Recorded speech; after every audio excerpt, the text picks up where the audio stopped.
that's what you're thinking. I was just having an allergic reaction dun sa kinain kong food. Okay. Te, bakit ang defensive mo, ha? Ang dami-dami mong explanation.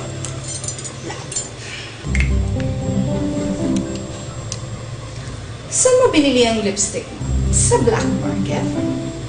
Excuse me, hindi ako bibili sa black market, no?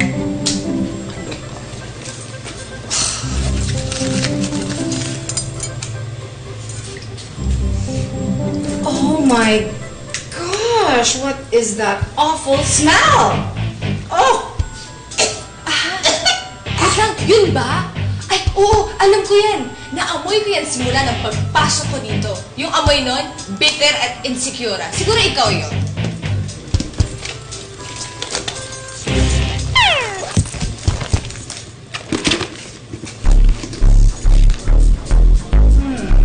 Yan. Para matakpan ang pagkainti at mga ibang tao dyan sa tabi. Ano ba yung pabango mo, tita?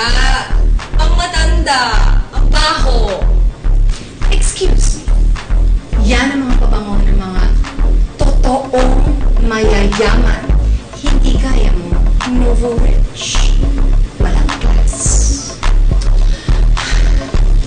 Jibun ikaw ito, amater. Demo watashi moto. Kareyo ka na to, Yori. Watashi yori anatomoto sexy como surenai. Demo gai kano otsukushi sa sukuto shita. I'm Rita Belliot. Watashi wa hachi gengo shitemasu. Wakaru kai?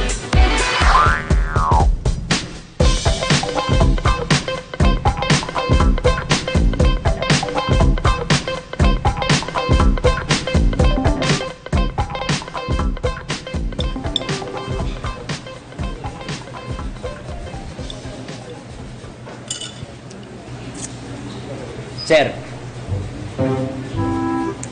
Sir. Oh, yes, sorry. Pwede ba magtanong? Yeah, sure.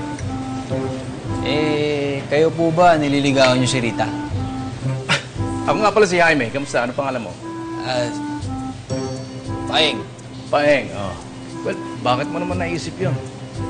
Siyempre, magkasama kayo ngayon sa resto. Nagsisweet-sweetan pa kayo. Date yung tao dun, di ba? Oh, hindi. Ibigan ko lang yan. Paeng. Alam mo, may kinuwento sa akin si Rita. Tingnan mo na. Ang sabi niya, ikaw daw yung nagpanggap na asawa niya nung siya ay nagkaroon ng amnesia. Totoo ba yan? Alam mo, pre, pinagsisisihan ko na yung ginawa ko ngayon, hindi ko naman alam na hahanto ko yun sa gulo sa amin ni Rita. Okay, well, suggestion lang to, Paeng. Ano kaya kung wag ka muna makipagkita kay Rita? Kaya ko lang naman nasasabi yun dahil parang hindi nagiging maganda yung influensya mo sa kanya at saka sa mga bata. Hindi. At Teka lang. isa pa, Teka lang. Wala kang karapatan para husgaan ako. Hindi mo naman alam yung pinagsamahan namin ni Rita at ng mga bata. Hindi mo alam yung sinakripisyo ko para sa kanilang lahat. Hindi. Tapos to, pagsasabihan mo ng ganito? Hindi mo naiintindihan. Hindi. Sino ka ba? Sinasuggest ko lang para makatulong lang sa inyo. Ha? Ano bang gusto mo? Away, gulo? Huwag mo na tutuloy ang gusto mo. Baka pagsisihan mo yung mga desisyon mo. Ganun. Tingnan natin sino magsisisi.